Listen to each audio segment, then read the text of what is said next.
Ce matin, je me suis levé avec un sentiment de défaite. En me levant ce matin, je me sentais... Vous connaissez peut-être ce sentiment d'impuissance. Ce sentiment.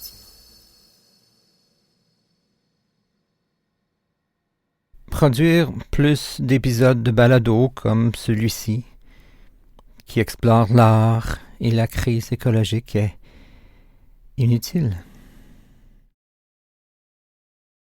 Le fait de produire plus de balado.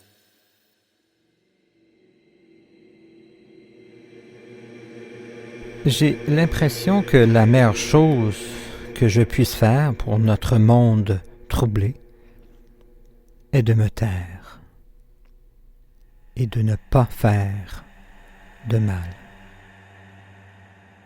Me taire et ne pas faire de mal. Rebecca Solnit dans We Can't Afford to Be Climate Doomers. Certains jours, je me dis que si nous perdons la bataille du climat, ce sera en grande partie à cause du défaitisme de ceux qui se sentent à l'aise dans les pays du Nord. Alors que les populations en première ligne continuent de se battre comme des diables pour survivre. Voilà pourquoi la lutte contre le défaitisme est aussi un travail sur le climat. Voilà pourquoi la lutte contre le défaitisme.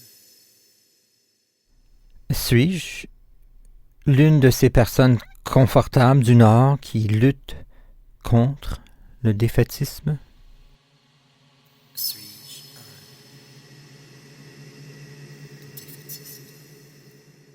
Oui, je le suis. Je produis un balado hebdomadaire dans des conditions sûres et luxueuses, pendant que la majorité du monde lutte farouchement pour survivre et pendant que le monde majoritaire souffre des conséquences des excès de ma génération.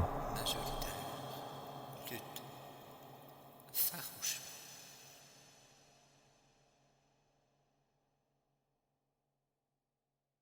Alors, comment sonne le défaitisme? Je suis hypocrite, je suis complice, mon travail est prétentieux et je suis défaitiste.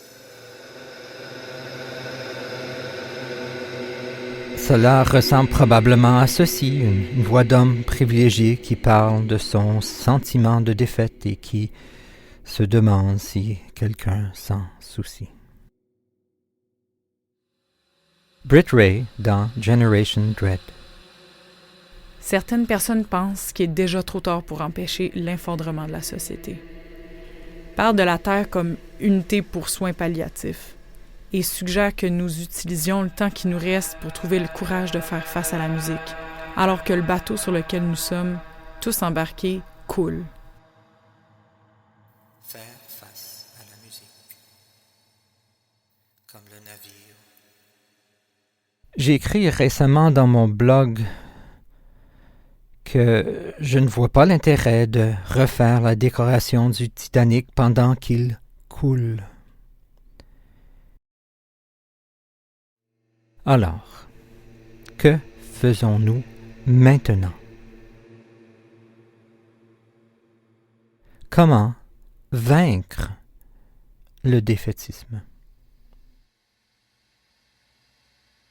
Le Peter Wall Institute for Advanced Studies a publié en juin de cette année le rapport Moving with Storms, qui décrit les 7 étapes pour avancer et ou faire un pas de côté, dont celle-ci, qui consiste à faire preuve d'honnêteté et de courage pour voir ce que l'on ne veut pas voir.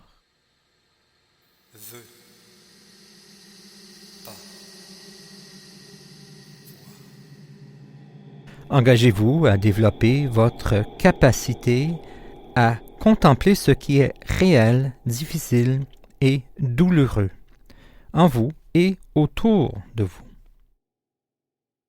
De quelle manière vos projections, idéalisations, attentes, espoirs, peurs et fragilité vous empêchent-ils d'aborder les aspects de l'urgence climatique et naturelle qui vous sont désagréables et ou qui remettent en question votre sens de la réalité et ou l'image que vous avez de vous-même? Qu'est-ce que vous ne voulez pas voir ou n'êtes pas prêt à voir? Et comment ce refus nuit-il à votre capacité à répondre à l'urgence climatique et naturelle? Qu'est-ce que